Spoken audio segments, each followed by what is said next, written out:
Good morning, everyone. My topic is about English curriculum issues, and I'm going to discuss about the designs, implementation, and resolution. But before I proceed, I'm going to show a video.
Okay, so we can see there the importance of English language.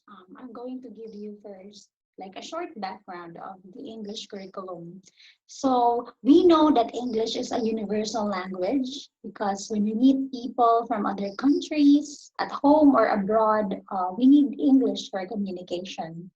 English is used in films, literature, songs, sports, trade, products, science and technology, and through these areas, many English words and expressions have found their way into our own languages. When we want information on something or a private or professional interest, we often search for it in English. In addition, English is increasingly used in education and as a working language in many companies. And to succeed in a world where English is used for international communication, it is necessary to be able to use the English language and to have knowledge of how it is used in different contexts. Thus, we need to develop vocabularies and skills in using the systems of English language. Its phonology, orthography, grammar, and principles for sentence and text construction, and to be able to adapt the language to different topics and communication situations. And you know what? This involves being able to distinguish between oral, the spoken, and then the textual or written styles, and formal and informal styles. So, moreover, when using the language for communication, we must be able to take cultural norms and conventions into consideration. Thus, English as a school subject is both a tool and a way of gaining knowledge and personal insight.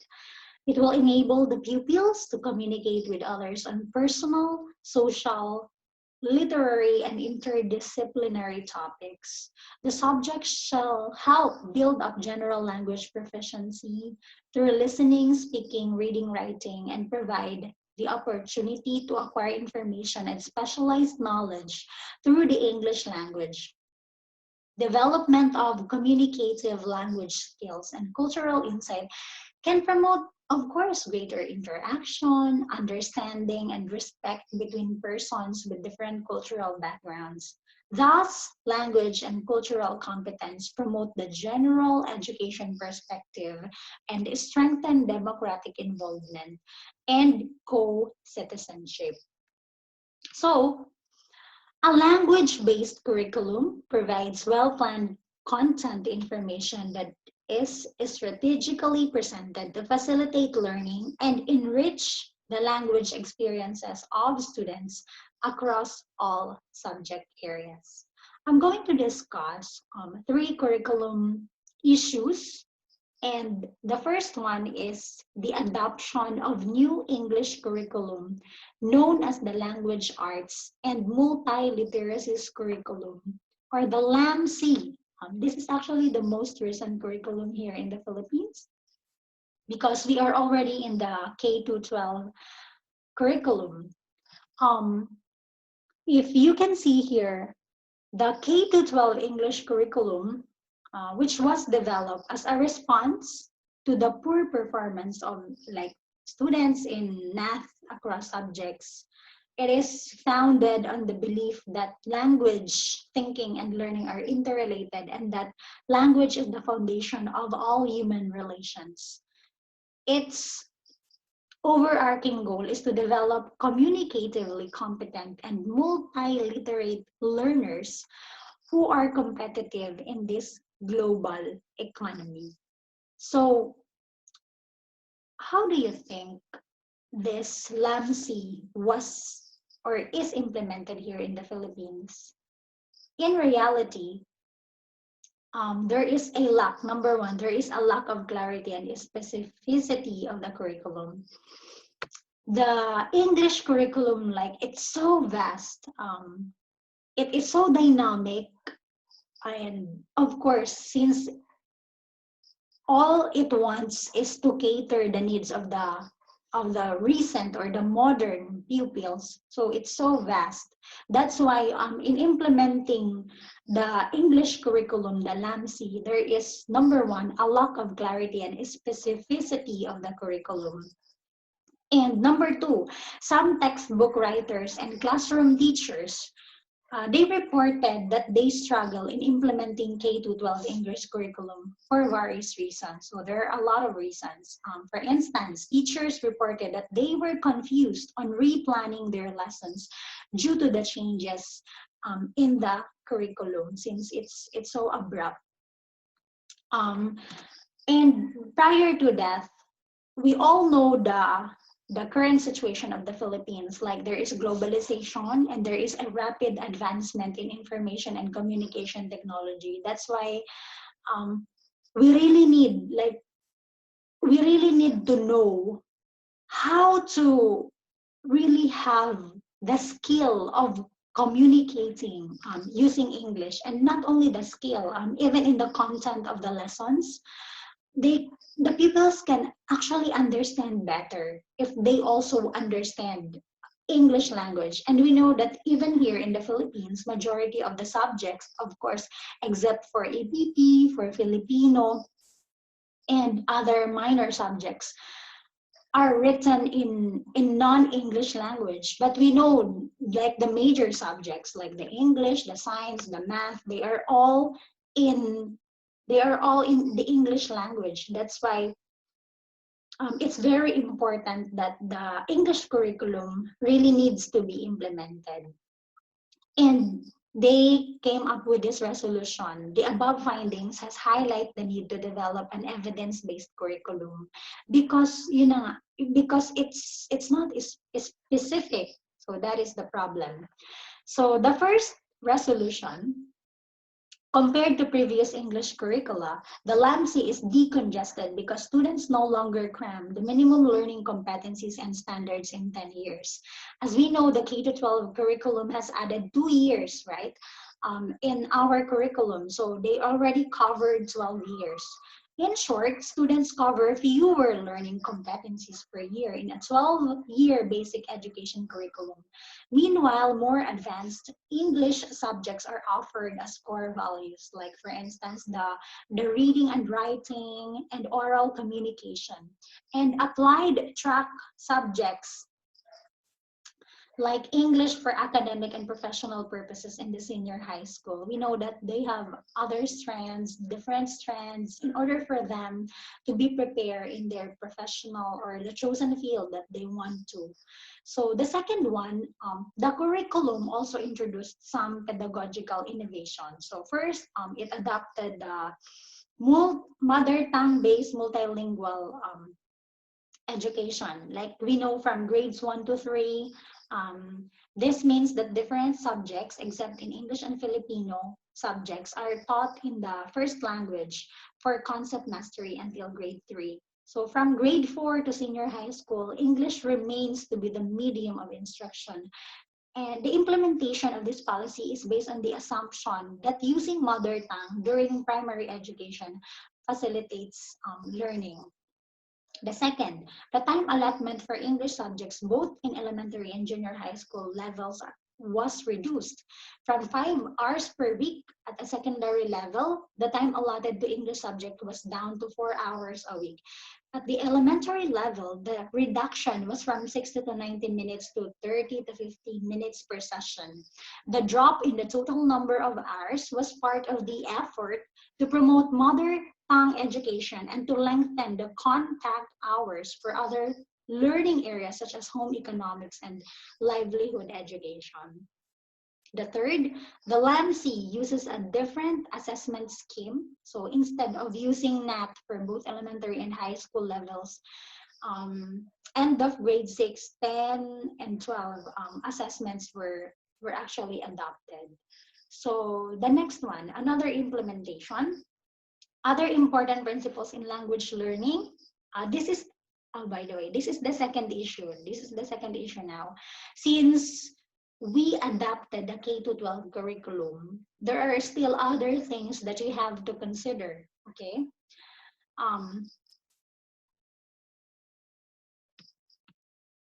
This is the second issue. Other factors that must be considered include the overall wellness of learners, safe and healthy learning environment, pedagogical processes that facilitate learning facilities, roles and tasks of teachers, implicit language practices, and level of how the curriculum is understood, valued, and implemented. So it's like the first one is, it talks about just the curriculum. This one, it talks about, the issue here is, when these are implemented, do you think that it is being maximized, for instance, by the administrators, by the teachers, by the pupils, and how can they maximize the English curriculum? What's the environment? What are the pedagogical processes that facilitates learning? So that is the second issue. Do you think the teachers are competitive enough? I mean, yeah, competent enough, I mean, to really teach these lessons, this kind of curriculum? So how was it implemented?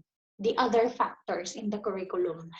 The other important principles in language teaching and learning that the curriculum fails to integrate are reflective learning, computer-assisted language learning, balanced emphasis on various communicative competencies, particularly strategic competence, process orientation, and intercultural competence. Okay? So we can see here that it's really lacking. It's lacking in the activities, in the lessons, or maybe the methodology. It's like it cannot really exemplify the real communicative competencies. And what is the resolution? What do you think? Since that is the problem, what do you think is the resolution? What is the crucial part of the teachers in the English curriculum? So We can see here the resolution. Teachers are crucial in the successful implementation of the curriculum because they carry a significant responsibility for curriculum change. However, teachers are facing challenges on how they can properly implement the new curriculum because of lack of specificity on processes, strategies, and approaches that they can use at the classroom level. Actually, this is the real like problem. So how can this be solved? It's teacher factor actually. So we really need more dedicated teachers who are willing to exert extra hours to look for activities that will really cater the needs of the pupils in order for them to really master the communicative competencies that they really want. Another resolution, one model in the English as a second language pedagogy that is anchored in the 21st century learning is the social cognitive transformative model, which incorporates the 21st century themes in the materials and tasks. It also puts greater emphasis on using language in authentic social contexts, interdependence between cognitive and social aspects of language learning, and self and social transformation. Hence, it aims to produce learners who are socially participative, multiliterate, communicatively competent, and lifelong learners. So it's like, what do you think is the method, the pedagogy that teachers can have in order for them to really be channels of how the pupils can really communicate English in a real world? How can they be conversationalist, like conversant about the English language? So they actually was able to come up with 17 established principles in the English as secondary language pedagogy. Number one, construction. So when we say construction, engaging learners to make meaning during language learning and use. Next, they also take into consideration social cognitivism, considering both social and cognitive factors during language learning. Then you have transformative learning, allowing learners to participate in their communities, perform social activities, and contribute to social and self-transformation. I remember our pupils, like we let them engage in like singing, in speaking, public speaking, and even conversations.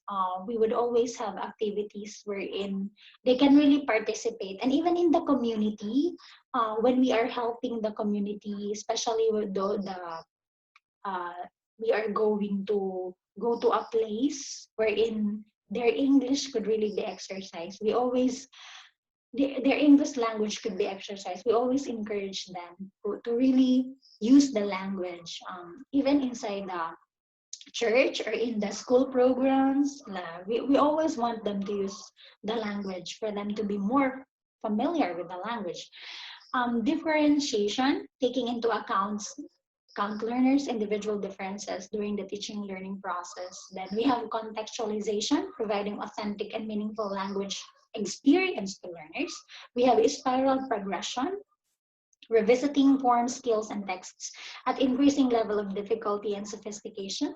We have interaction, situating language learning in the context of communication through real life activities that require interaction among learners. We have the ICT integration, integrating ICT into the teaching learning process, especially nowadays wherein pupils are really so engrossed, like if you are going to show them video or maybe a PowerPoint presentation, or maybe they themselves can actually prepare their PowerPoints and then present it to class, and then like sometimes we have movie reviews. What else are the other activities?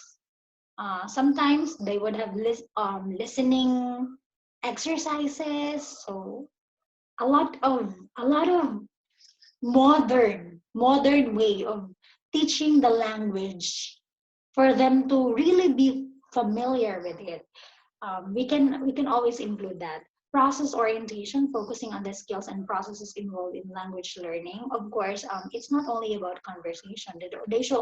They also need to learn, um, like the subject agreement, of course, the context, the grammar.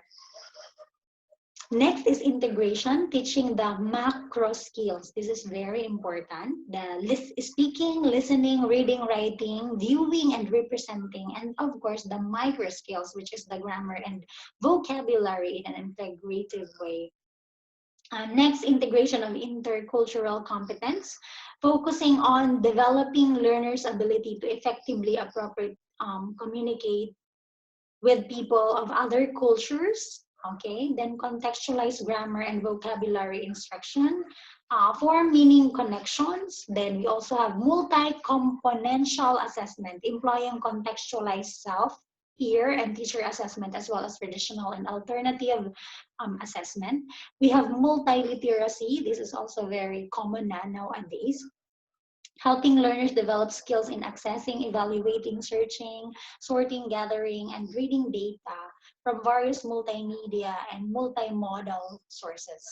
Then you also have reflective learning, allowing learners to consciously think about and analyze their learning experience. Then the last one is the balanced emphasis on communicative competencies, equally emphasizing all aspects of communicative competence. You know what?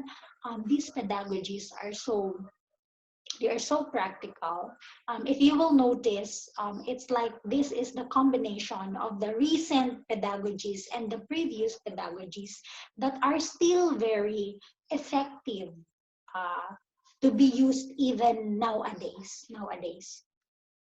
And then, the third issue that I'm going to share is the language proficiency has an important influence on learners' ability to answer scientific questions. This is actually also connected to science, science subject.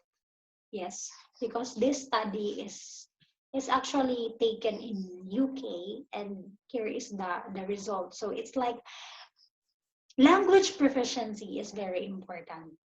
Like the student doesn't only know about the grammar, doesn't only know about that particular word.